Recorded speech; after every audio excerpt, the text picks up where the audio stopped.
la clase pasada estuvimos comentando que nuestro Active Directory es una base de datos de usuarios y grupos, equipos, carpetas, unidades organizativas, impresoras, etc.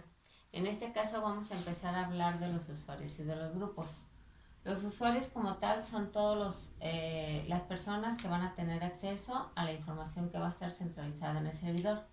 Para mi ejemplo puse 4 usuarios: Carlos López Sánchez, Araceli García Beltrán, Mónica Torres Cárdenas y Santiago Pérez Pérez. Siempre que nosotros damos de alta a un usuario es importante identificarlo con un nombre corto, esto es un username.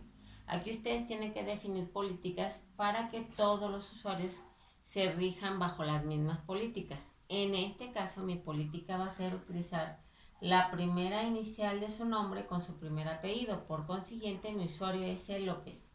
A García, M. Torres, S. Pérez. Algunos podrán utilizar su primer nombre y su primer apellido: Carlos López, Araceli García, Mónica Torres, Santiago Pérez.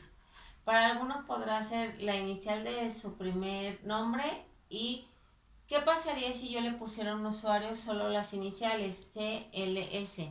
Al final de cuentas, estos datos son para ustedes como administradores para poder identificar a los usuarios. Si ustedes ponen solo iniciales, en un futuro, ¿cómo van a identificar quién es CLS, AGB? Sería muy difícil para ustedes como administradores identificar a un usuario.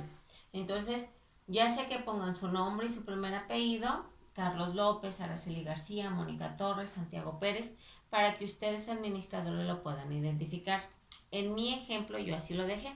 Entonces, ustedes, ¿qué es lo que van a tener que hacer? Van a tener que definir toda su lista de usuarios, que me supongo que ya la mayoría tiene definido, su lista de usuarios y su username.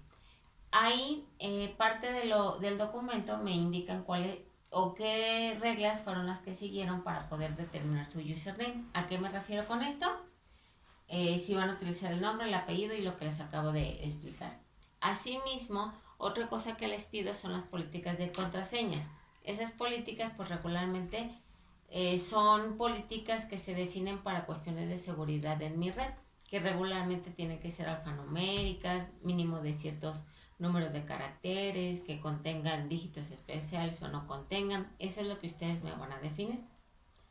Ok, ya una vez que yo defino todo mi listado de usuarios, entonces yo voy a empezar a crear grupos de usuarios.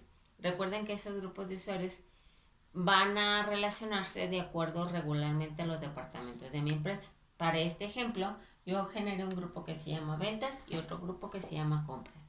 Y asimismo, le tengo que poner integrantes a los grupos. Para este ejemplo, dije que Carlos López y Araceli García pertenecen a ventas y M. Torres y S. Pérez pertenecen a compras.